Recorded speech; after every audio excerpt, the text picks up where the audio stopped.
Morning, morning, morning, y'all. It's Toya with the T, and welcome, welcome. Thank y'all for joining me this morning. All right, guys. So I am setting this up. I'm about to get on all these platforms here. I apologize for going a little bit behind. We're also going to wait for a couple of our guests. Good morning. Good morning. How are you? Morning. How are you? I'm well. I'm well. Thank you for joining us. Say hello to everybody. Let them know who you are, where you're calling from. Hey, everybody. It's your girl Friday. Much love to everyone. I'm trying to keep it warm out here in good old Connecticut. And the hurricane or tropical storm Ian is making its way up here. So we're about to get some of that rain. It's nothing like what others have hit. So thoughts and prayers to those that got it hard. But yeah, I'm just out here trying to make it do what it do. That's right. And thank you for joining me. I'm so glad you can join me today. Got a couple of others I'm waiting on here. We're gonna be continuing some conversations. Oh, here's Mr. Ajame. Brother-in-law is in the system. All right, you guys. Good morning, Mr. Ajame. How are you? I am doing well, young lady. How you doing this morning? I'm doing well. How you doing? I'm doing good, doing just fine, doing just fine. All right. Thank you for joining me, y'all. Okay. Look, So I we're told you, waiting. I told you, look here. What you doing? Let me know. I'll be here. I'm gonna be here. I I'm got you. glad. I'm glad. I'm glad you could make it. I'm setting up my TikTok here because I want us to be able to stream over multiple platforms. Okay, So I'm going live on TikTok. Also, Mr. Jackson should be joining us soon. okay, cool bean. So I want to let him uh, come on in. So, Raheem, introduce yourself to everyone. Let them know who you are. Uh, I'm just Raheen Aljamain. I'm just the, no, watch this. I'm just the question asker. I'm just the question asker. I ain't gonna be asking no question. We answering questions today, so I'm in an unfamiliar seat, but that's cool. Raheen Aljamain, DKM Media Group Associates. Out of Atlanta, Georgia. That's right. Okay, good job. And that's right. That's the good thing, right? It's always good to experience life from the other side. Sometimes when you're in your Exactly. comfort zone and you're cruising and you cruising along, and sometimes you got to be on the other side. So thank you for joining me. It's going to be definitely a pleasure, and It's a I'm pleasure already. definitely excited to be Absolutely. interviewing both of y'all. And then we're going to hold on a couple of more minutes for Mr. Jackson. Okay. So topic was heated. I like the topic we had today on the Morning Glow. Okay, so for those of y'all who don't know, it's me, Toy with the T. Thank you for joining me. And I'd like to call this the Morning Glow After Show. All right, so all the time we have topics that are just so good, you just can't let it end there. It's like, wait a minute, hold up. And then by the time the next day comes, it's like, hey, we on something else. But today's topic was good for me in the part when we started to talk about the whole kind of self accountability thing, Mm-hmm. understanding it from a two-part point of view, the other situation, Mm-hmm. um, and the accountability factor. And like someone mentioned, if you don't know, how can you do better? You know what I Exactly. mean? And Uh-huh. these are the that affect households, they affect businesses, they affect the way, we um, get along with each other as humans Mm-hmm. if we don't understand or recognize what it is that we're doing. And this is Mm-hmm. why they break down all of these sciences, the Exactly. science of the mind, the science of the body, everything has a science to it and how it should go. And if you implement these universal ways, then you should get this result from it. And Mm-hmm. oftentimes you may not get that result. You can get something off, which is something new, and then we have to start developing another science because we never seen this before. So Mm-hmm. we have to classify this and gather information. And I really think that we forget about that part of truth. Mm. Come on. So when you're on the doctor side, Mm-hmm. you may do whatever you want to that you shouldn't do with your patient. But when you become the patient Mm-hmm. you become the patient now. Yeah. Are you still acceptable with that doctor doing just like you, being lackadaisical, not understanding, not having empathy? You understand what I'm saying?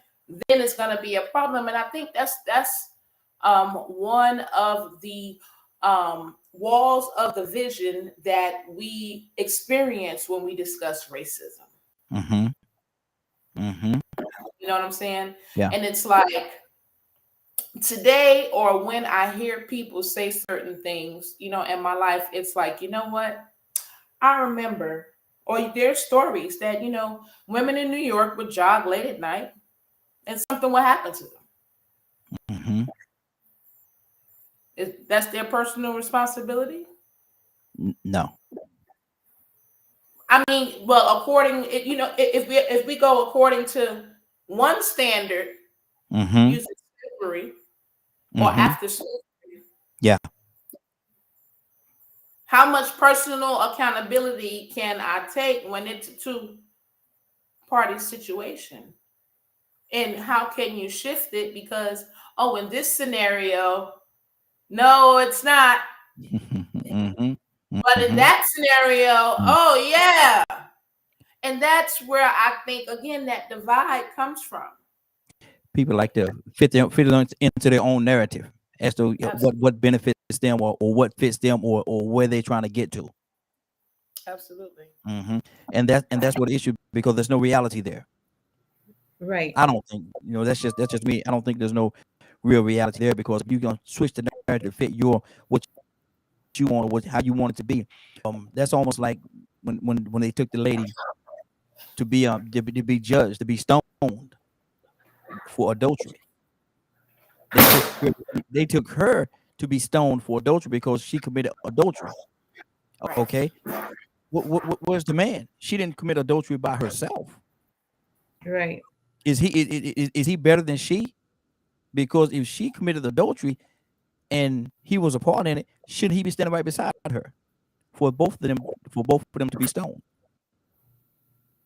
I'm just, yeah, I don't want to do all this. It's true, because for all that have the stone in their hand, they would have had to throw it at themselves, because I'm sure, based on at least what I understood, is that this wasn't the first time. Yeah. Right. So it probably wasn't with the same person. So everybody that was ready, that had all these personal accounts to say, "Oh yes, she is. Oh yes, she is. Oh yes, she is." Well, how you know? You saying she Miss Lucy, huh? Oh, she Miss Lucy. How you know? Lucy Tuesday. She Miss Lucy Tuesday. So, but all the way up until the point of what the other person wants to be accountable for, that's where they start pushing it on to the other person. Exactly. And I love the narrative that Toya was using earlier. When you're the doctor, you act a certain way. But what happened when you become that patient? And then the doctor that you go to don't treat you in a way that you feel you should be treated, because I'm a doctor. You can't talk to me like that. I'm a doctor. You can be what you want to be, but right now you're a patient, bro. And this is what I need you to do. Go ahead, Toya. I get to talk, and I talk a lot. No, I need you to fill that in for me right now, because I'm sending out these links real quick. Okay. That is true, because now they're in that position. You would hope that gives them perspective going forward on how they treat their own patients. And because a patient may not be a doctor in the terms of pursuit of study, but that doesn't mean that they're not knowledgeable. So then I've run into situations where the doctors get uptight when the patient asks questions. Oh, you've been on Google? No. I can pick up a medical journal and research just the same. And I know how to read. Right. And then they're like, well, what school you went to? Well, you go to school so that you can practice to execute, not just for knowledge alone, because knowledge is accessible to everybody who wants to take the time to read it. Libraries are full of it. And so maybe some of the most current practices, approaches, and things like that may not be available to me, but that doesn't mean that I can't get the basis of information. But to say that point is that now when that doctor becomes the patient, right, you have a wealth of knowledge that you're now judging the other doctor by, that you're saying, Exactly. oh, what you should or shouldn't do, how you are or aren't treating me. Mm-hmm. And so it does become an interesting paradigm shift. Absolutely. Absolutely. Toya, how did you feel this morning about when the conversation came about responsibility and taking personal responsibility? Was that a deflection? Well, I'm an advocate. It's always a deflection. Mm-hmm. Most humans will not stop and assume accountability. That is the issue with the system. You know what I'm Mm-hmm. saying? We will not stop and hold ourselves accountable for what has happened or what is about to happen or what we're, involved of, especially when it's in a negative.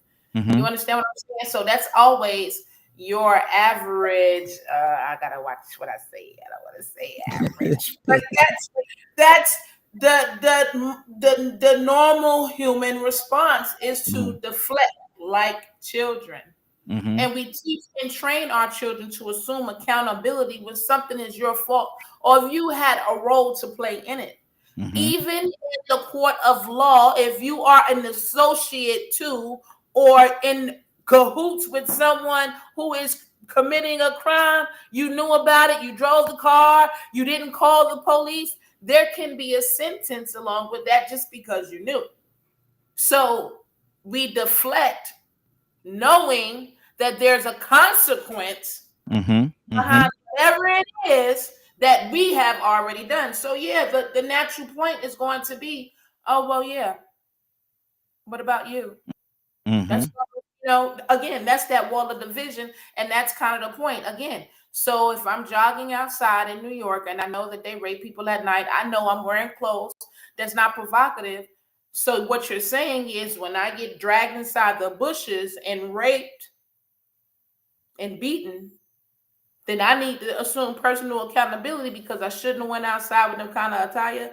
I shouldn't have went outside that time of night. I mean, there are things that I can use to say that's my personal accountability, but it doesn't strike the fact that we have people out here that are deviants that are doing this. So why you coming at me for, I just want to jog. I'm not bothering nobody. It's hot. You understand what I'm saying? Come on with the jokes, but we're not going to address the fact that people are doing this behaviors for a reason. Yeah. Right? Yeah. So if there's a reason behind the behavior, that's what we need to focus on, the negative behavior. Because I don't think the negative behavior, is it inappropriate to wear something short? Yes, but not negative. Mm-hmm. You understand what I'm saying? And we have the tendency at times, even in law, to deflect on what was the person who called you doing. Well, what were you doing? You know what I'm saying? And again, that's where it gets messy. But again, personal accountability goes both ways when it's more than one person. You understand what I'm saying? Yeah. It's just a web that when you got more than one person, it's inevitable. But no one does that. So now what?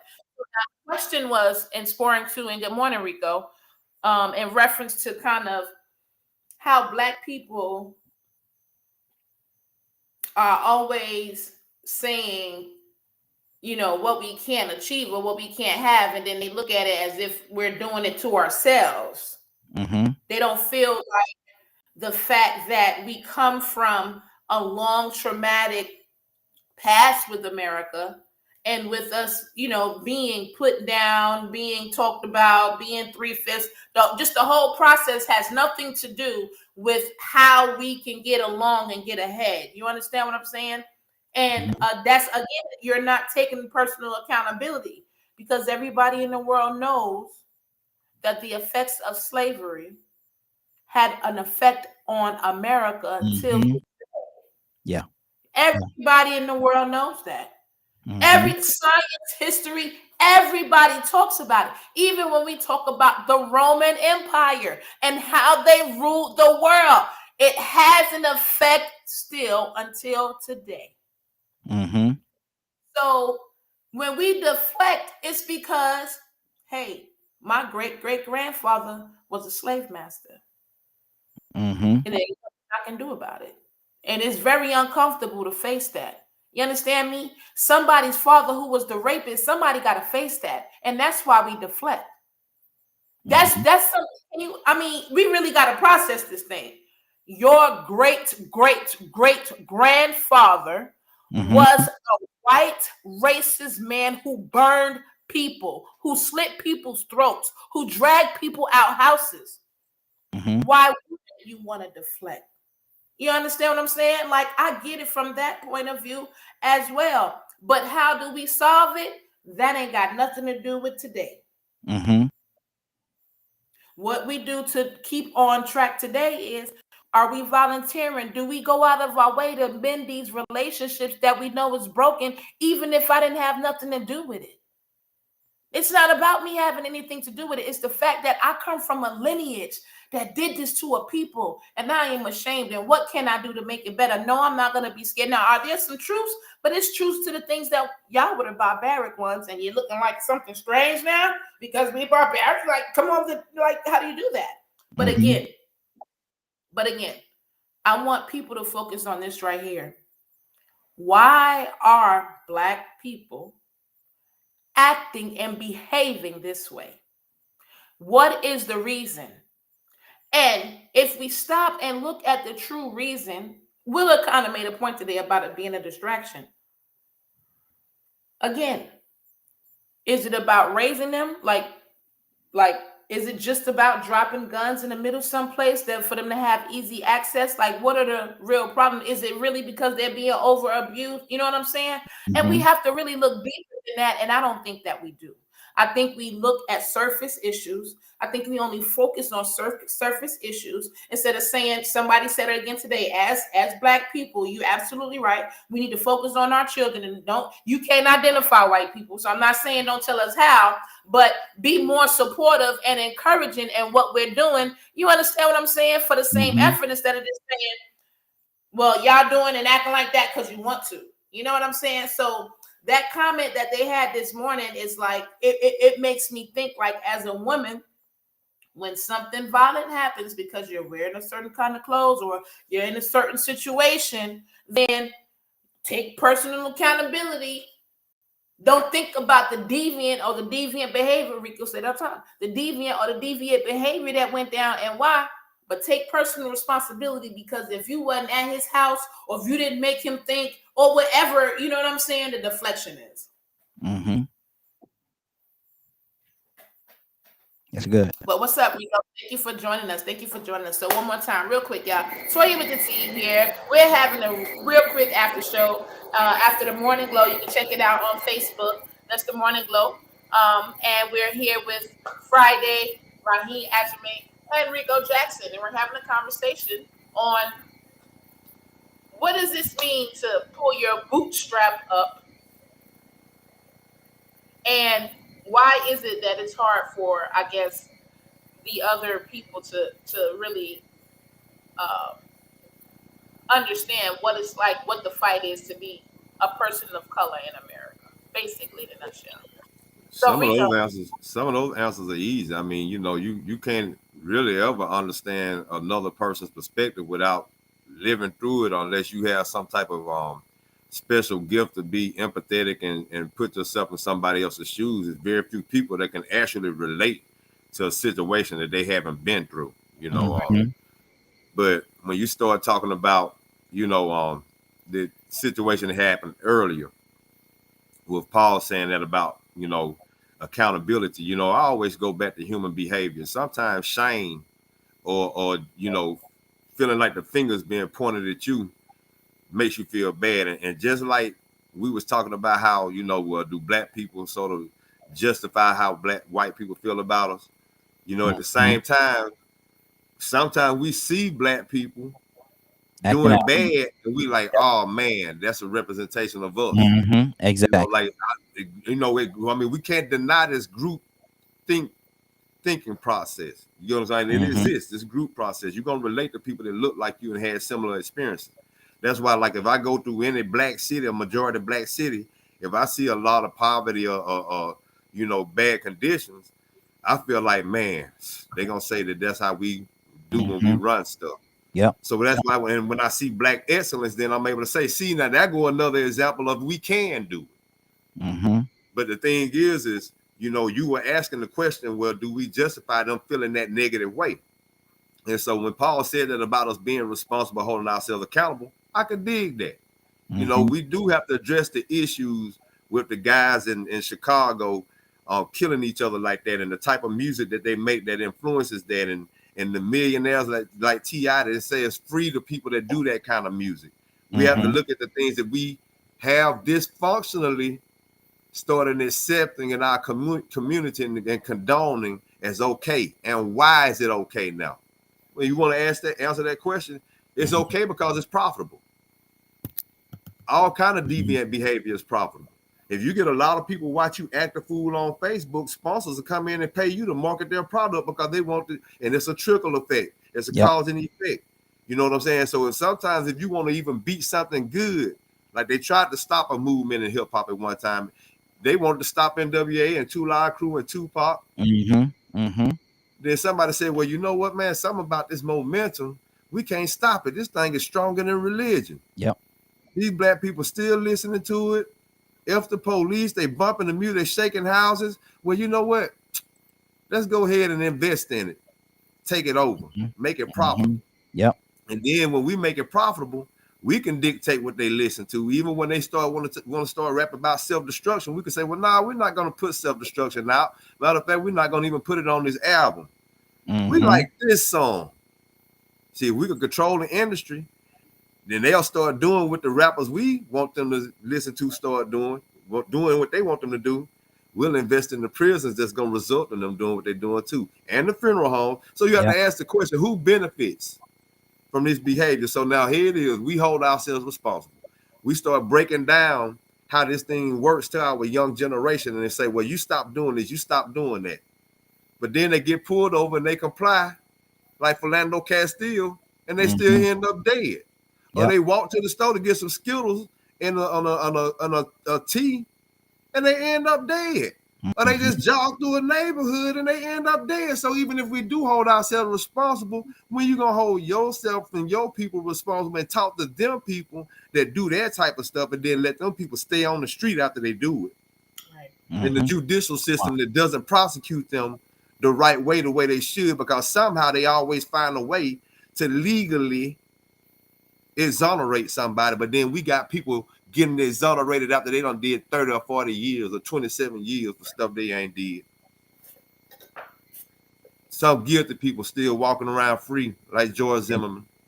Exactly. Like the cops that killed Philando Castile, like the cops that killed Brittany Taylor. Breonna. Not Breonna, the one that killed Sandra Bland. I mean, what happened with Sandra Bland? Yep. I mean, so there's a cause and effect, and we have to accept that. You know, how do we get out of this situation? How do we stop the people in Chicago from killing each other?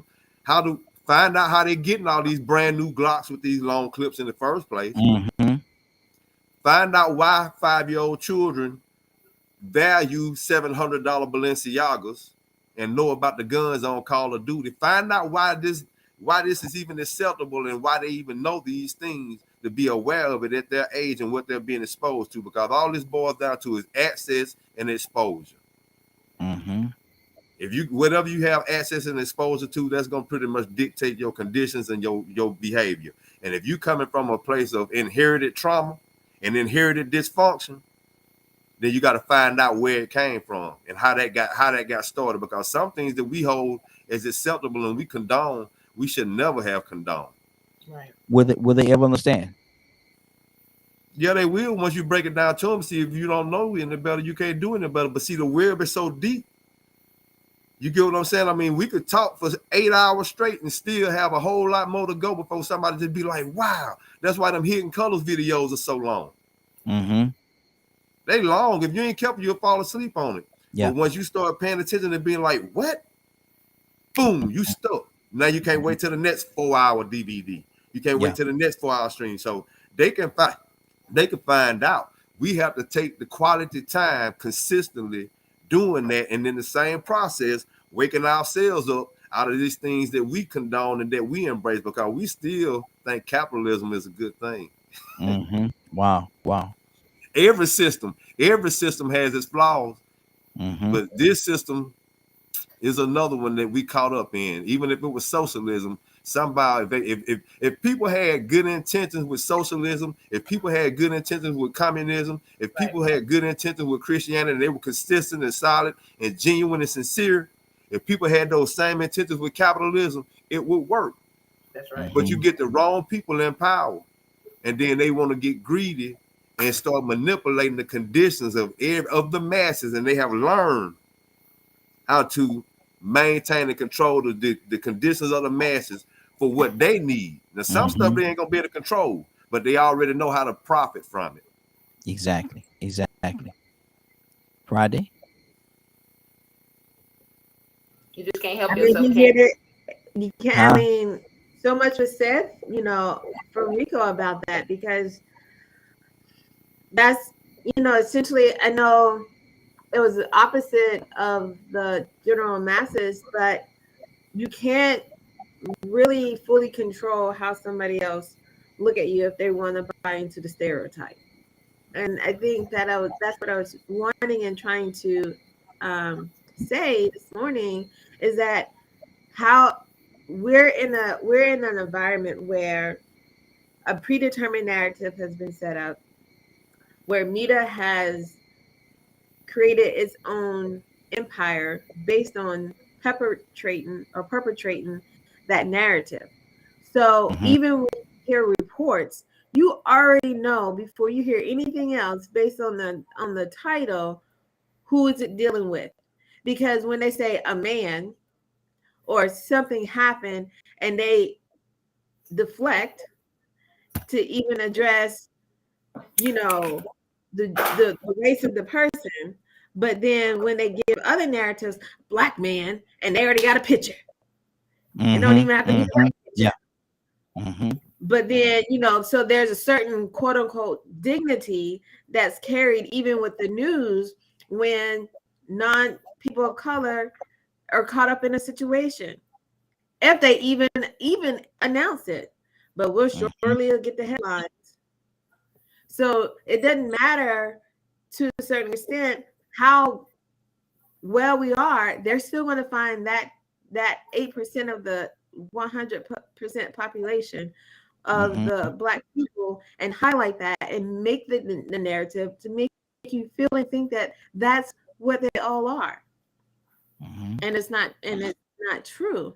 And because that's the narrative that they want to continue to keep, to make people in other races feel as though that, oh, now that I'm protesting, or now that I have a difference of opinion, or I don't like the way that I've been treated, oh, there go that angry black woman, there go that angry black man, oh, they must be about to get violent. No, I've been treated unfairly, and I should be able to have a voice to speak against that or to that. Just the same way, anyone else could, because then it's like, oh, they must have not gotten good service, and they're voicing their opinion about that unfair service. But then when it's us, because of these stereotypes and these narratives continually push and brainwash people about, then now is, oh, there they go, there they go again, making a scene. There they go again, being unruly. This is why they can't have nice stuff. This is why you can't take them out in public. Right. When none of those things are true in the bigger picture, but then they'll go and kill kids in schools. They'll go and do these mass murders and all the other things that we can name, but then that's put in a box. Well, that's not all of them. That's just them. Or, you know what I'm saying? Or they can be blatant about it. That's why Trump felt so comfortable saying he can go in the middle of a crowd and kill somebody and not lose a vote. That's right. The arrogance of thinking that you've manipulated enough minds to believe that no matter what white does wrong, they're right. And if a black person does something right, then they're still made to look wrong. I mean, look at all the inventions that we made, but then they want to say, we stupid, we this, we that, we that, we that. But all these now things are coming to light that, the heart transplant that all races benefit from was the work of a black person. Actually, if we want to talk about it, all the things that we created that's benefit the masses, it was never it's just for black people only. It was for the betterment of everybody. Yep. It was the betterment of everybody. But then they have Mhm. created this narrative to think that now when we say Black Lives Matter or buy Black, that we're saying that, oh, now we're being racist or we're being this because we don't want white. No, we want you to buy it too. Right. Because everything we've always created has benefited everybody else. But you've Exactly. stolen it and taken it.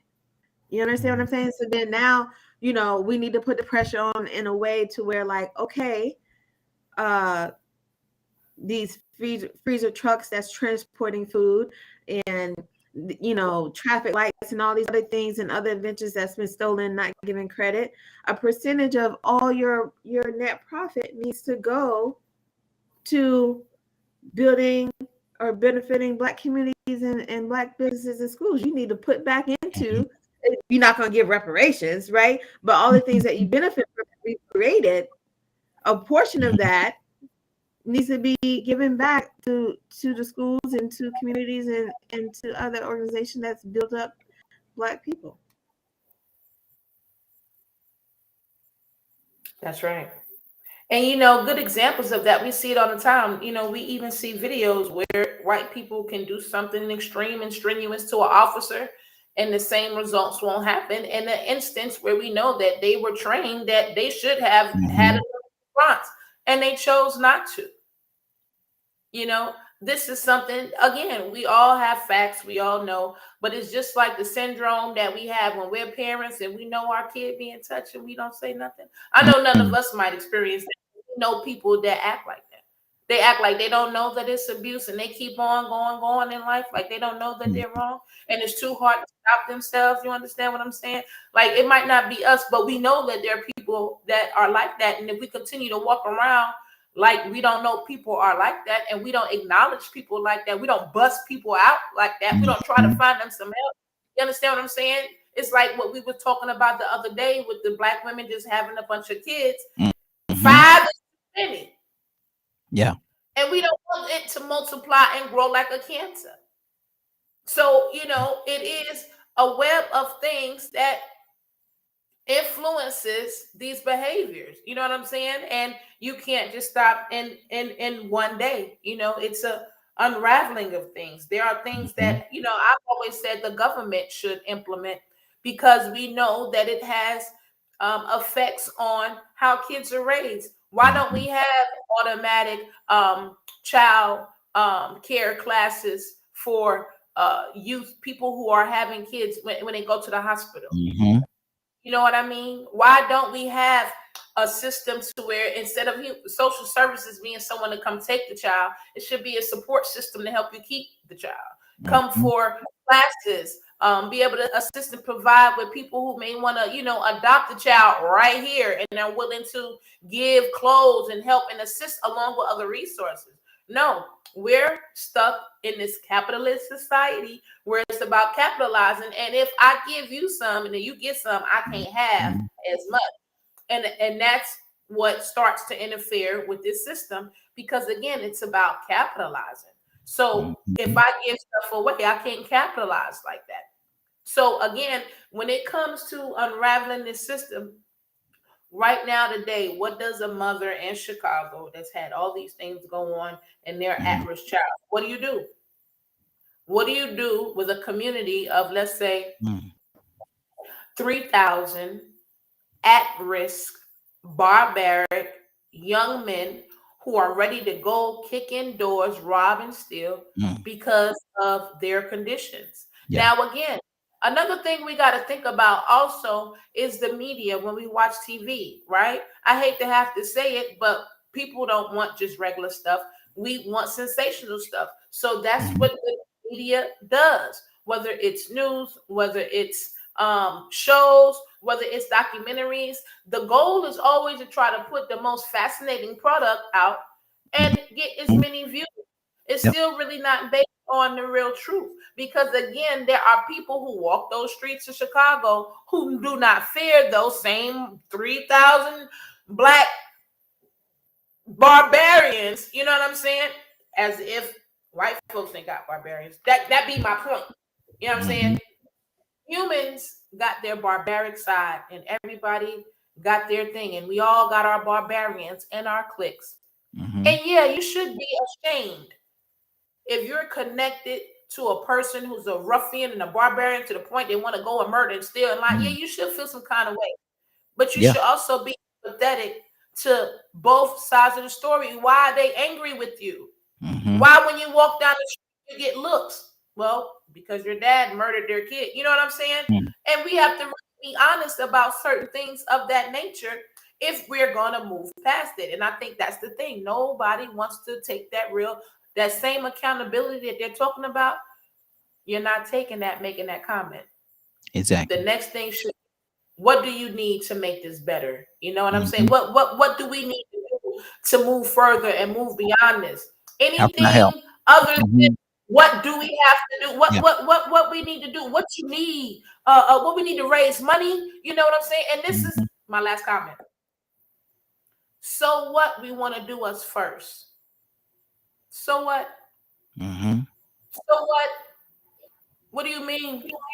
That's what you're supposed to do, right? Take care of your family first, and then you deal with outside forces. A father would be appalled if a son was to go get a coach a birthday gift before he got his dad a Mhm. gift. Yep. So what do you mean? You know what I'm saying? Why black this? We know statistically, listen, we know statistically that the black dollar doesn't go around as many times. They got numbers of this. What do you mean? Why are we having a buy black campaign? Did you just hear the statistics? And see, this is when our eyebrows should raise. When we tell you the facts that we're down in the dumps and we need help, when we tell you the Mhm. facts that we're not managing our money right and we got to get together and bring it back in line, and when we tell you the things that hurt us are hurting us, and you look at us and say, well, why you wanna be united? You sound Mhm. like the person that I'm giving my money to, and you really don't want to say it, but you know if I stop and focus on this, you ain't gonna get my money no more, and you won't be able to capitalize. So again, Wow. when they say, you know what I'm saying? Well, what you mean y'all want to do a buy black and only think about yourselves? It makes me think about the guy that jumped out the bushes and wanted to Mhm. rape me. The way he got caught and went to jail. Well, can't you understand? When I was coming up, this happened, and oh my gosh, but you know what I'm saying? And it's just not cool. If I'm walking out the building, Toya, and I step on a nail, and the nail go pretty much through my foot. Ambulance come, and the ambulance lay me on the little gurney, and they take the gauze and they wrap it around my elbow real good, clean it up, put the oxide, all the stuff on it, and bandage my elbow up real good and say, okay, you good to go. They've missed the point. It's not my elbow that's hurt. I stepped on the nail. It went through my foot. Why you gonna bandage my elbow? See, people don't look at the problem, the real problem. What's going on? They want to make it fit like we said earlier, their narrative or their little comfort zone, but they don't want to deal with the real reality of the situation. Look at Rico. I don't know what Rico thinking over there. You know, man, it's simple, man. Mm-hmm. It comes down to the basic human nature of a group of people that are stuck on having greed and only having to concern and preserve for themselves for some reason, whether Mm-hmm. it's to preserve their genetics, or maybe they just came from a situation where their nature was they were in a place where they didn't have many resources, so they had to fight to survive, and so now it's just inbred in them to be able to fight and control the narrative because they don't never want to lose. Mm-hmm. And so when you come from a culture of that, first off, who likes to run a race, say they beat somebody, but then have to admit they had a head start or they had the advantage? Yeah. Then you ain't really win. Mm-hmm. But to the victors goes the spoil, and we are superior, and we are the best, and we are the winners. Mm-hmm. I don't want to hear about no advantage. I don't want to hear about no advantage. What about what you did? What about these decisions that you made? Screw all that advantage. Mm-hmm. You know, so now here it is. We just want to be a piece of the pie. We just want to be treated fairly. That's it. That's all we've been asking for from the very beginning. Exactly. So now when we say Black Lives Matter, we're saying Black Lives Matter too. Mm-hmm. When we're saying buy black, we're telling our people buy black too. We ain't saying whites only or blacks only. You get what I'm saying? You know We what's ain't selling crazy? the only black, and we only want black people to buy it. We don't want no white people. White people not allowed. We ain't saying that. We saying, look, patronize us too. Mm-hmm. Give us the benefit of doubt too. Give us a fair shot at the judicial system too. Give us a fair shot at these jobs we apply for too. Don't look at my name and say, hey, that sounds like a black name. You know how they come up with these Shakanuka Weekers. Mm-hmm. I don't think you want to hire him. We've already disqualified him. We know he's not one of us. Yeah. Right. Yeah. Exactly. See, people stuck on these groups, and then they get mad. I ain't gonna even say they get mad first off, because who wants to give up an advantage or a benefit of doubt? Nobody wants to give up their advantage. Mm-hmm. Who want to give up that type of access? But then who wants to admit that they are in a better place because they had an advantage? Mm-hmm. Every now and then, a few of them people that come from that situation of an advantage will say, you know what, man, I know what the problem is. I inherited an advantage that you didn't inherit, and then on top of it, you just want a fair shake. But now these people say, you said Black Lives Matter. That's racism. Mm-hmm. Only a person that think in a mindset of advantage and competition would think like that. So now here it is. We want a fair shake. We want a fair shake in this society too. We want everything and every piece of respect that a white person would get or whoever would get. We want that same opportunity, access, and exposure too. We don't want to go to certain neighborhoods and look around and be like, wow. And they just 3 blocks away. Yeah. But now think about this. This is another side of it. We want to succeed in the same system. The same system that said, we don't want y'all to have the same thing too. Mm-hmm. And so the same system exists, and we trying to exist in it, and we still asking for just the same equal benefits and opportunities too, also. But that ain't what their intention was. So Friday said it earlier. You know what I'm saying? If they actually did it the right way, if they didn't think from an advantage perspective, but just doing it as a mankind and human perspective, and based on you deserving it or earning it the right way without no discrimination and all these other preferences and prejudices that they use to keep giving themselves an advantage, and at the same time profit off of our disadvantages and our conditions that they manipulate, then we wouldn't have a problem. But see, we're going to continue to have a problem because we don't understand the system is set up the way we want to participate in it. Even when we try to do it the right way, we're going to have to play their game. Advantage, cronyism, nepotism, racism, sexism, privilege, group advantage is always going to be there. You're going to have to know somebody to know somebody. Because people want to preserve their control and their advantage to resources and benefits that they have. So once you get people to understand that and then start understanding that they value in the wrong thing, like right now, we look at people and this is what determines success. How much money you got, the type of cars you could drive. We've seen people in the past, successful businessmen that drove Rolls Royces and had exotic cars, and you know what I'm saying, they had mansions, you know what I'm saying. We seen entertainers and athletes have it too. But now we see people that have it that promote a very negative message. That means that thing that they're promoting is profitable. And with these people, that you see more of these people driving Lamborghinis and Bugattis, but they talking a real disrespectful and negative mindset, promoting a negative message, a negative dysfunctional behavior, but they got rich from it. Like I said earlier, the sponsors will come in and they'll start, hey, I'm gonna promote my product because this crazy stuff you doing got a following, but people watching you. So if people keep on coming in paying you to do more, now you can afford to do a lot more dysfunction and get more followers to influence people to do dysfunctional things. So it's the value system. You know what I'm saying? It's a deep web. It's a system in place that once we finally start realizing that we have to get back to the basics of what's important, looking out for the benefit of mankind, human beings, a quality of life, and not valuing material things that has been developed that people value the most, then we can start getting people back in place.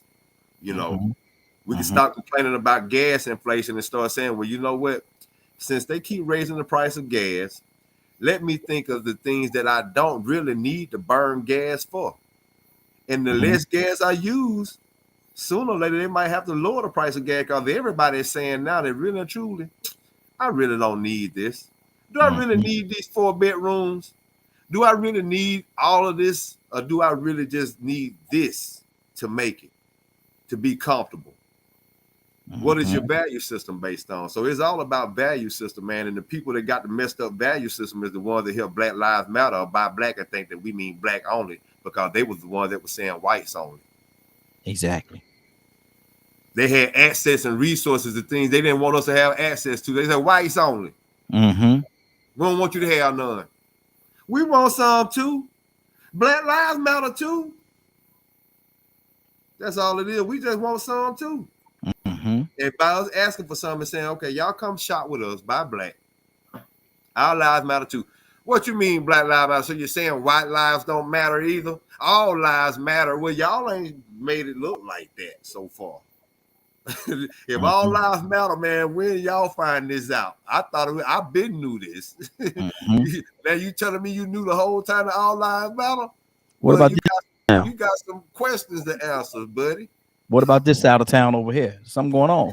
Why y'all just it ain't not triggered over here out? yet? Exactly. It ain't triggered over here yet. I couldn't tell. I didn't think you knew. So I want to ask y'all a quick question.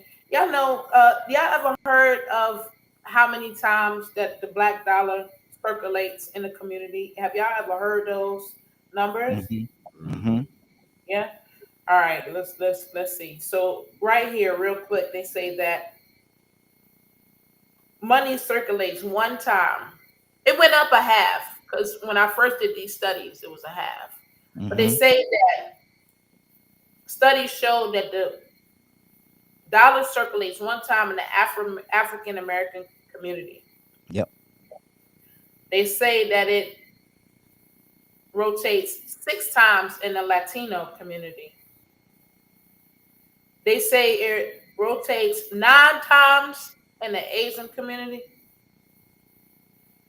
And in white neighborhoods, it circulates an unlimited number of times in the community. So again, everything is about science, right? That's what we talk about, right? In school, even when we talk about God, everything is about science. And then people, I'm just gonna say me, right? I'm sorry, white people would get offended that we're black and we say black people focus on us, but it is what it is. We say we want white people money. You ever heard that phrase? We want white people money. I want to know what white people do to get their money. And with those numbers, what did it say? It says that they number circulates a limited amount of times. That is powerful.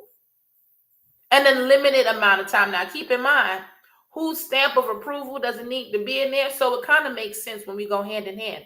But now, how do we get there? And that in itself lets me understand, hey there, good afternoon. Oh, not yet. It's not afternoon yet. Good morning. But that in itself speaks volumes on, did you say why you want to be all black by what? So now the other number is how much power does the black dollar have? Does anybody know those numbers? So the number on here now, again, we got different things that say different numbers, but right now they're saying that we at $1.6 trillion, and we declined 14% in 2021, which is still powerful. You know what I'm saying? But $1.6 trillion. Even if we allocate just 10% of that back to our communities. See, these are the things that we need to think about, and just think about the simple math and science, that if we just simply reallocate these funds to one place, how much of assistance that we could have when it comes to building our own and sustaining our own. That's what we need to think about. But okay, I think we got VP in the building. I think we had BP. We got VP, and then I think he was getting ready to creep off real quick. VP, good morning. No, my dog was bothering me. I was trying to shoo him off. So have you been listening? What do you think about the topic? I got in. I just joined when you were talking about the black dollar. I didn't hear the earlier topic. When Shay sent me the text, I thought, because my phone was dead, I thought I missed the earlier radio show. I didn't know it was this one going on, so I'm sorry. No, you're good. You're good. You're good. Well, thank you for joining us. No, we're just getting caught up on a scenario that we always talk about, and we always seem to stumble against this when it comes to talking about race relations. You know, we have the tendency to get really sensitive, and we don't really want to face the race relations issue. And there's this thing between, you know, what white people feel about black people and us pulling up our bootstraps and us assuming personal accountability about the things that's going on. And, you know, black kids are out there killing each other and, you know, low income and your communities, you know, that's to me, that's y'all fault. You know, we y'all not slaves anymore, you know, and those are all conditions that you create.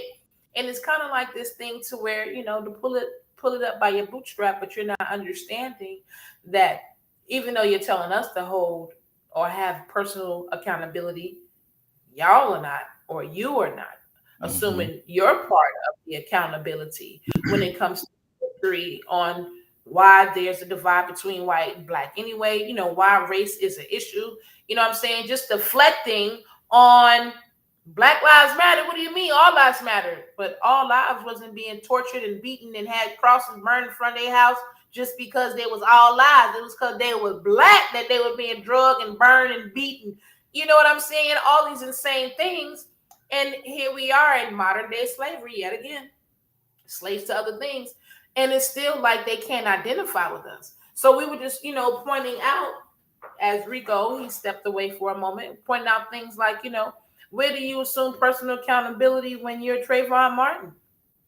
Where do you assume personal accountability, you know what I'm saying, when you're Philando, you know, when you're doing the right thing, when you got your hands up, when you don't have a weapon and you still don't make it home.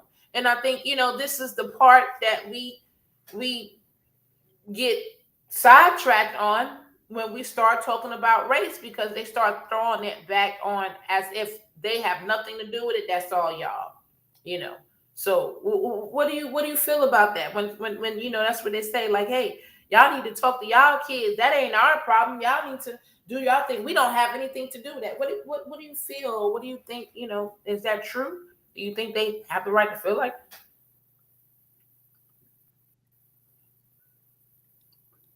You know, when you think of the topic in its totality, from the past to now, I would say we have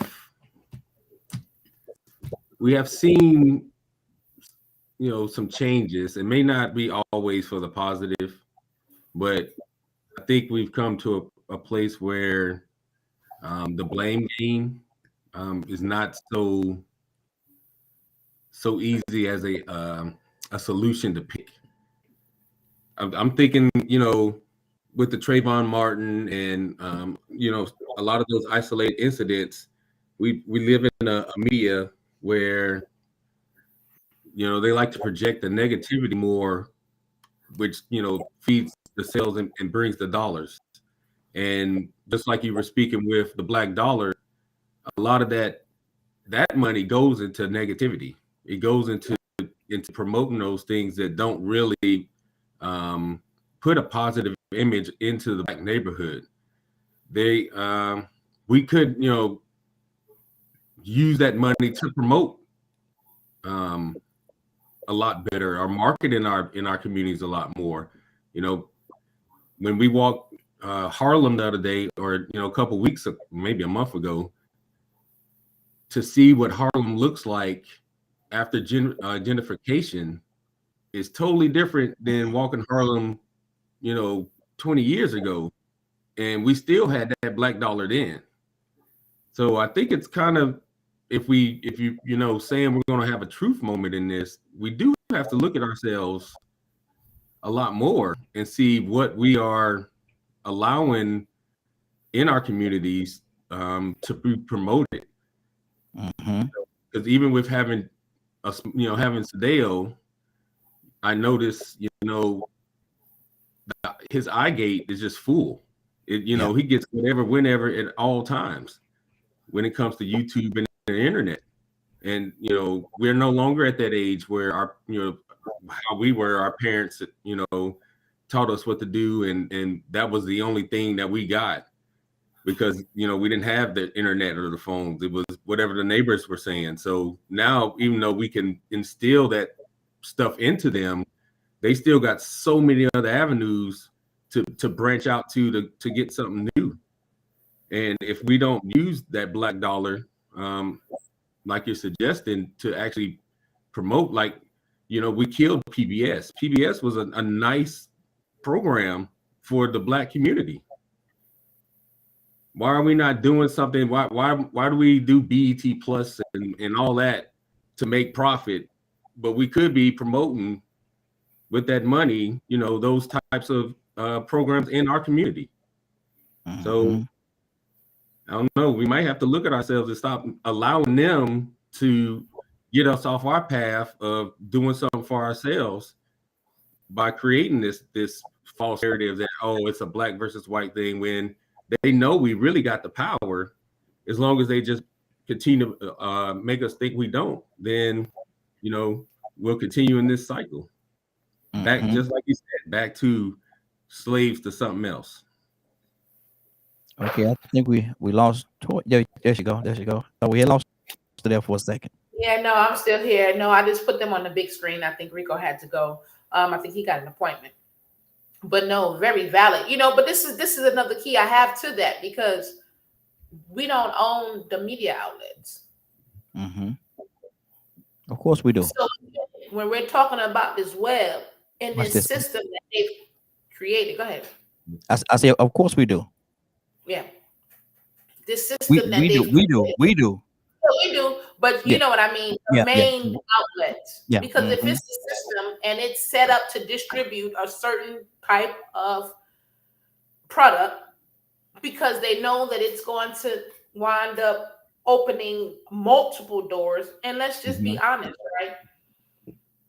We knew a long time ago, they knew a long time ago, that music gets you pumped up. It gets you in the mood. It makes you want to do things. They know that it does something to you. They know, along with visual, what it makes you do. When they train you in war, they train you for what? For murder and killing. And they know that there are effects to that afterwards. And with them knowing this now forms other jobs. It forms more police. It forms more doctors. It forms everything, a whole plethora of other jobs, just from this one negative action. And that's what we're working on from a capitalist system. So even though we know that this is the outcome and we're doing it for money, how do you get out of that web?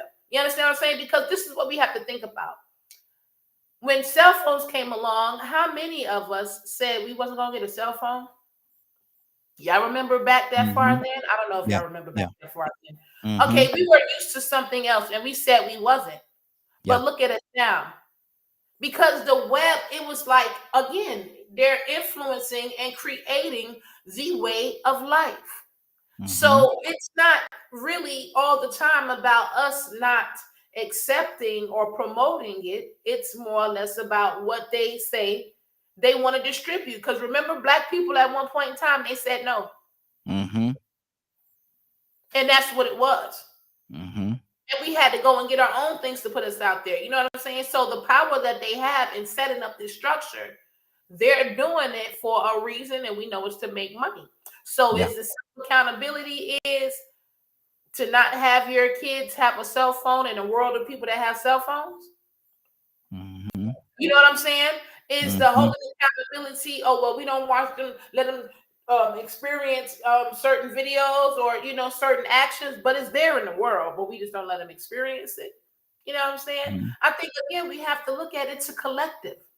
Because I cannot get in the cell phone. It don't mean that information not going to get to them, because the people, the humans, the adults who operate and run the media outlets, who know the consequences of it, who are in positions of power to put it out there, said it's acceptable. And we're forced to kind of go with that chemical that's in the water of the world right now. You know what I'm saying? So again, when it's like what Rico said, you're talking about personal accountability. Okay, wait a minute. Trayvon was going to the store. What, he shouldn't have had his hood on his head, is what you're saying? Well, you know you black, and you know that all y'all black lives, y'all had to have a problem. So you know you went out there with that hood on that time of night because you know they've been doing this to black people all your life. So you need to have some personal responsibility on why George Zimmerman did you like that. Say it. Because again, you're not acknowledging the other part because you might agree with the other part. You might live like the other part. And I think, you know, again, that's what we need to understand. Let's talk about back in the day when we were slaves. They said that people killed or raped white women, that they know black people did not do it. And the whole town knew that the black person did not, the whole town knew the black person that they said did it didn't do it. I think Rosewood is a rendition of that, right? Mississippi burning. The whole town knew. But they did nothing. So Emmett Till, the lady who lied on him, still walking free years later. Here we are in 2022. The whole town knew.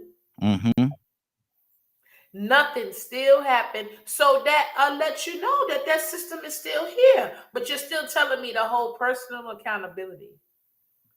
After you came and locked us up and dragged us up for a crime we didn't commit, now y'all finna hang me. You done came, drugged me out my house, threatened to kill my kids, and now you gonna tell me I should have personal accountability because you finna hang me for a crime that all y'all people knew that I didn't. And that's where we are when we're living black in America. That's what you're saying when you're saying anything other than, and this is probably where men and women get in trouble when they have relationships. Because instead of you just saying, I'm sorry, what can I do to make it better? You come with some excuse on why you did it. And what you did was the most lame brain, knuckle brain thing you could have ever did.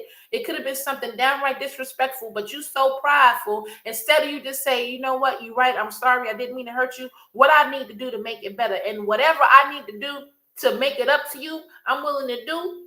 You're making up an excuse, trying to deflect from the hurt and the pain that you really caused. And even still being in that relationship, you're still going to have to deal with things because you still never face the main issue on the abuse that happened in the first place. And that's what we do in America when it comes to racism. We don't face the real issue.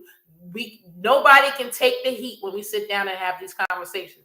And I want to ask y'all this real quick. We're going to get ready to wrap this up. And then I'm going to ask if Friday's still with us, her opinion. So, as black men in America, tell people some of just your experiences, your personal, not what they heard on the news, not what they read in the book, real people right now. And we're going to let VP go first, and then Raheem will let you go. Okay. What are some of the personal experiences and challenges that you've seen as a black man in America to help people understand that, yes, some of these things are real, and we need to start looking at solutions together, not saying, oh, I didn't have nothing to do with it, but what are some personal instances that you can say that you faced in your lifetime that you see as a black man that is real and valid?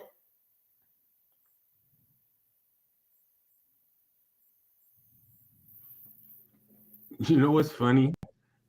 As soon as you said that, it came to mind because I was like, I don't know, since I've been older, have I seen like subtle racism?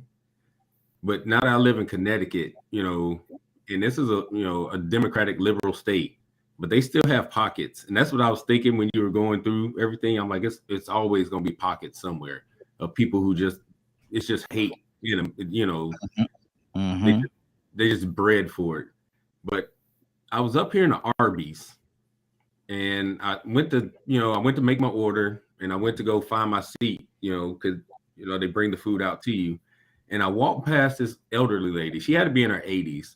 And that's how you can tell the differences in the stages of life of where we are now, from where they were back then, and still what they harbor. Because up here they have that entire Italian, so it's a lot of bigotry within them. and this lady clutched her purse so hard. And I'm you know, you always see it on TV, but until it happens to you, like, I can't believe you really thought I was going to rob you in the Arby's. What am I going to do with this penny purse you got, lady? You know, I'm thinking, like, our family has a 2016 Ram outside. Like, we're making, you know, 100 plus together. We don't need what you're doing. Like, how do you see us, or to even me, because I wear hoodies, so I'm assuming that's where that came from, you know, this stereotype. So to have that, for her to see me and do that, brought me back to reality that no matter where I go, north or south, to the west, if you know, go overseas, I was in Japan, they treat you like that. The Asians treat you like that, because they see what they see on TV and they think that's who you are. So, you know, when you go in certain places, they'll turn and run away real quick. Living in the neighborhood here, Friday can walk our dog over across the neighborhood with no problems. But if I walk my dog, because I have a big black dog, so if it's a big black man with a big black dog walking the neighborhood, they stop me. They stopped me twice on the golf carts and asked if I lived here and told me that I had to walk around the neighborhood. But she got the same black dog and walking in the neighborhood, and she ain't got stopped yet. And she uses a playground. So it shows you how you're targeted, no matter where you are or no matter what age and state we are in, because they want to hold on to something and hold on to something against us. And, you know, it's sad. It's sad, especially when you've been a veteran. So exactly. I was I don't know if anybody familiar with Burlington, North Carolina. It's right outside of Greensboro. I'm actually from Greensboro, but I was in a mall, Alamance County Mall. I think that's still the name, but they may have changed the name of it now. And I was in Roses, a store. Y'all heard of Roses? And I was in there shopping, buying stuff. You know, I had money in my pocket. Go get a couple of things. I got approached. People told the manager was an older white guy. Came up to me, told me, you know, I was they're stealing in the store. I said, sir, I'm not stealing in your store, bro. I said, no, I'm not stealing. Now, if he would have asked me the right question, I would have told him. I know it was a couple of white boys over there that was taking them out of house and home. But he'd have told me. I said, no, that's who you did check right there. I didn't know them. They didn't know me. But he approached me, told me that I was still in his Roses. I said, nah, bro, I'm not. As a matter of fact, man, look, you ain't got nothing on me, man. I showed him. I said, look, I got money to buy whatever I need. Put my money, I walked out the door. But he approached me. But the ones that was actually stealing in this store, the two white boys, and I hate to say it like that, but I got to tell the truth. They was taking them out of house and home. He never approached them at all. What was the difference? What was the difference? And people say, well, you put in a race card. No, what is the difference in that situation? This real life situation. What is the difference? And I wanna add something to that. I commend you for showing him what's in your pocket. And it's going to tie into the accountability thing, right? Because you got stopped by police, and if they said let them search you, just let them search you. But why? Because I didn't take anything. So so even because I'm going to stand my ground and say no, I'm not. You got camera or you got something? No, you're not going to search me because I told you I didn't take nothing, especially if I see them two white boys. Now, see me, I'm defiant like that. I'm defiant like that. No, you're not going to search me because I didn't take anything. Now, you want to be inspect the gadget, you better go inspect the gadget yourself someplace else, but you're not going to inspect the gadget. Me, you're going to call police and we're going to just have a whole big old deal because I'm trying to prove a point because I know I didn't touch anything. And yeah, you're going to need a warrant to search me. But this is how we get shot. And killed and murdered, and then they want to say, well, you should have just complied. No, that is not right. Just because you're an officer don't mean you get to come disrespect me. Just because you're the owner of a store don't mean you get to talk to me crazy, make me do things because there are, again, systems and sciences that we have been allowed, the whole world know you're not following, but now I'm going to be dead because you are an erratic, out of control cop. Not because I didn't comply with you. Comply with you with what? I didn't take anything. And if I'm not under arrest, I'm finna keep it moving. So now because you're angry and you're human and you're mad and I'm a girl, you're a guy. Oh, wow, that really gonna put a rooter in your tutor. And here we go. You're Sandra Blanding me now. You know what I'm saying? You got too much mouth now. All right, well, we're gonna see when you get you to the station house now. Oh, you one of them NIGGAs. Oh, you think you smart. Oh, you think you know law. So again, where do I get that accountability? Oh, I should have just shut up like a good black girl and been quiet then, right? Mm-hmm. Oh, no, I shouldn't have stood my ground when I know something. And this is where that divide come up at, because no, that's not right. Yes, I should be able to stand my ground. Yes, you should have to prove to me that you got proof that I took something. And if you don't, no, I don't. You just lose the t-shirt or whatever it is that ain't even worth it. And if you feel like you're killing someone of any color because they stole something out of your establishment is acceptable, you have a huge problem. You have a huge problem. So let's go to the misses. So Friday, being a black woman in America. Now, maybe it's just a black man thing. Maybe we don't get as much as the black men do. But as a black woman in America, we go to your husband next, because I know you got a different fear for him, like he just explained that you do for yourself.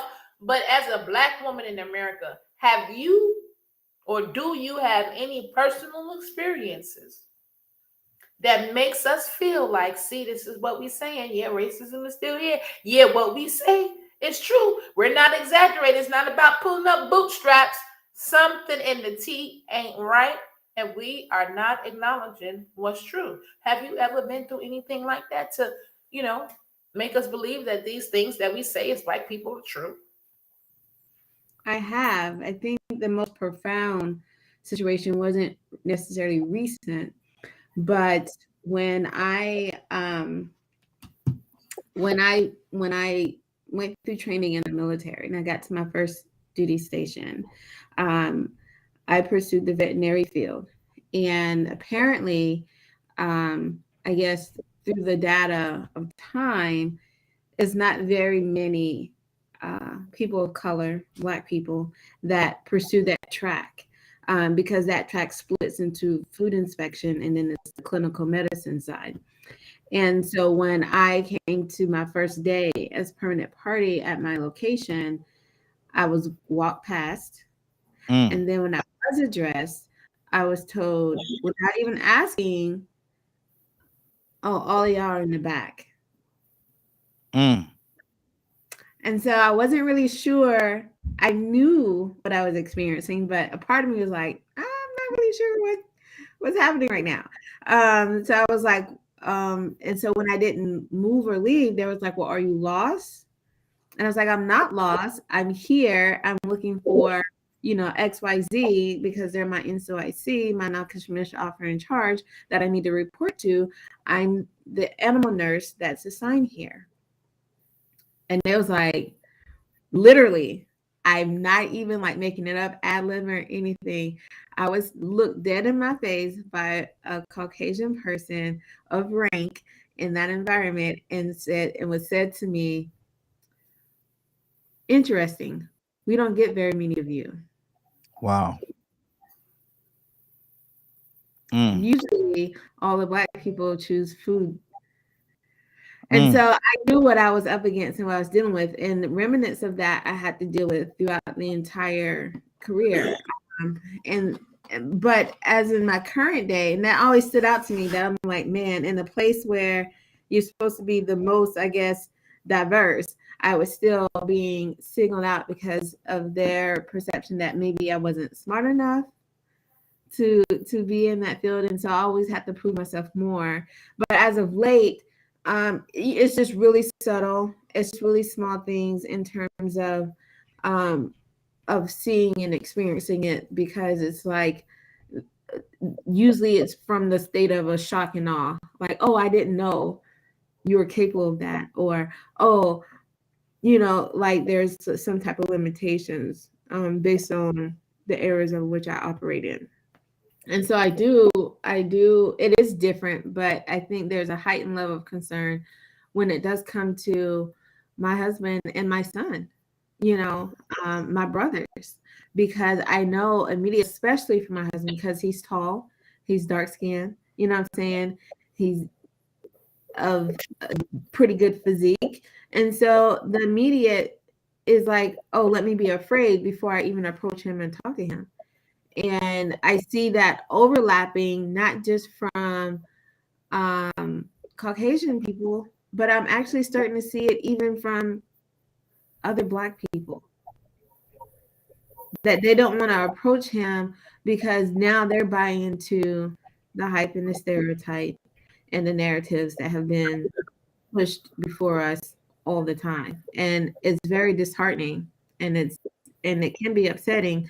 And how, you know, then how do we play our part as Black women to support our men and our husbands and sons and brothers and uncles, you know what I mean? And still be that, because now we get the narrative of, oh, you trying to undermine him. You're attacking, you know, you're taking away from their manhood, or you're the angry Black woman, as those narratives circle around us when we're just trying to stand our ground and support our men. Yeah. Wow. And that's deep. And you know, if we were to write a book of stories, boy, oh boy, isn't that, y'all seen The Help, right? When they all got together and just putting their stuff together, we still have that. And me too. You know, this is the funny part. I had been exposed to so many things that was racist and thought it was normal. I didn't know that it was a racist act until years later. Until I sat back and thought about it, because I thought it was just normal. I thought it was just me. There was an instance one time I was with a young lady. We were in the store, young white lady. And she just started sticking stuff. Like, wait a minute, what you doing? She's like, girl, I'm gonna pay for it. I'm like, girl, let me go on up here. So I went on up to the register and I went and I paid for my stuff. Well, at any rate, here I come getting pulled out of classroom. And again, like I said, I've done a couple of things too. So some things I thought was just normal. You know, hey, in New York, that's what they do. They stop and frisk you. We didn't know that it wasn't the law. That's what they do. You know, back in the day, they dragged you out the house. That was normal. It wasn't the law, but it was normal. That's what they do. You expect them to do that. So when they came to my class and got me, like, hey, you've been shoplifting. We saw you on video, this, that, and the third. I'm like, but wait a minute, hold up. I ain't take nothing, no. So why am I? But you was accessory, woo, woo, woo. But I didn't notice that when I got to court, the white girl wasn't there. I didn't never pay that no attention. My parents didn't pay it no attention. Now, I wasn't a thief. I was working 2 jobs at the time. My parents didn't even question them white folks. Didn't even question them. Didn't let me see a video or nothing. Because if they would have saw the video, they would have saw that I didn't take anything. As soon as I seen her sticking, I went to dipping on out the door. Hey, let's pay for this so I go and get up out here, honey, because I don't want no problems. Well, at any rate, it was years later, probably about, what is this, 2022? Might have been about 2017, 2016, somewhere recently. And we're reminiscing, me and this girl on Facebook, right? Because Facebook connect a lot of people you ain't seen in years. And I'm like, yeah, girl, remember that time we went to jail for shoplifting? She's like, ha, what? I said, what you mean, what? Remember that time we got caught for shoplifting? She said, girl, I got some things on my record, but shoplifting ain't one of them. I said, what? She said, girl, I don't know nothing. I was like, girl, you don't remember when we was in high school and this, that? She said, girl, she argued with me. She did not know what I was talking about. Now, either she was a really good lawyer or they never went and got this white girl out of her classroom to make her pay for that. And we debated for about, I'd say 20 minutes. Same situation. Yep. 20 minutes. And they never went and got her. And I had to go back to my parents. I said, hey, let me tell y'all something. I took them through the scenario. I said, I just want to ask y'all one question. I said, why didn't y'all ask to see the video? They said, well, they said you did it. So that makes me think of what January was saying. Even Black people believe that the big black guy is the thief because master says so. Mm-hmm. I know my child. I know you ain't got no reason to steal. I know we give you everything. So, but if master said you stole, you stole. And these are just real experiences that regular everyday black people who I feel like we want you to pick your bootstrap up, strap up. I think we that group. I think we that group. Mm-hmm. I think we can say we fall in that category. We try to work hard. We try to be upstanding citizens. We try to raise our children well. We have made some mistakes, learned errors, but we try to be great examples, great reputations, or leave great reputations of being upstanding black men and women. I think you can say we fall in that category. And yet we too have been exposed, and we experience racist issues. So what do we do now? What do we do now? We didn't have personal accountability, but that's what we're talking about. We've done all that. I can say we've done that because we're still driving. We still experience things. Now what? And that's what I challenge people to think about. That's what I challenge people of other colors to think about. It's not about being black. It's about just who you are. And if you as a person, whether you're the same ethnicity as someone or whether you are a different ethnicity from someone, if you ever look at someone and feel like you're above than or less than, or, this one group, if they haven't done it to you, anything else is a stereotype.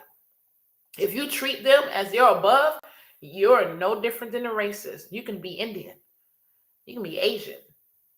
You can be whatever. Be Cambodian. If you feel like you get in the presence, I'm just going to use again, black people, and you feel like you're going to treat them differently, pay them less, don't show them respect, just like you would your own kind, you're a racist too.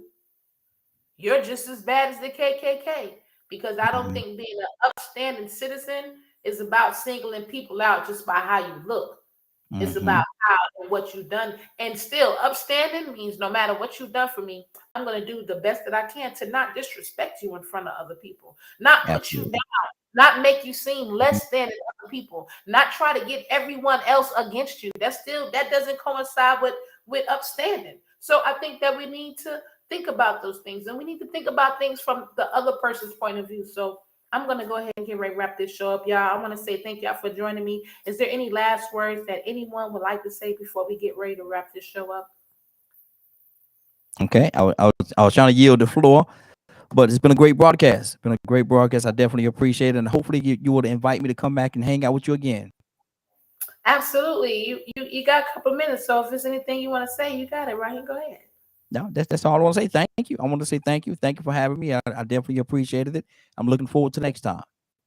Absolutely. And I'll be letting y'all know about that soon. We'll be working on some stuff. How about you, VP? Anything you want to say before you would go, brother? Yeah, thank you. Thank you for inviting me on. Keep up with live. Absolutely. That's right. That's right. Keep hope alive. Don't forget to put the footstep, y'all. That's right. Keep hope alive. I'm with that, y'all. But no, again, thank y'all so much. It's Toya with the T. Thank you for joining me. Welcome to the Tea Room, the Black Circle Conversations, y'all. We're going to keep doing this segment once a week, so I'll make sure I'm going to give y'all ample enough time. Stay tuned for the promos. Thank y'all for joining me. Tell the missus, we have VP, tell the missus, thank you for joining me. Thank you for hopping on. I appreciate her support. And for everybody else, thank you again. This is Welcome to the Tea Room with Toya to the T. Make sure you follow me on all social media. Make sure you drop any conversations, any comments, questions, or concerns. And if you want to support the show, you can hit me up in Cash App at $Toya with the T. That's $ToyaWittDATA. Thanks again for joining me, and I'll see you next time on Welcome to the Tea Room, Black Circle Conversations. See you soon, and y'all have a great and wonderful day.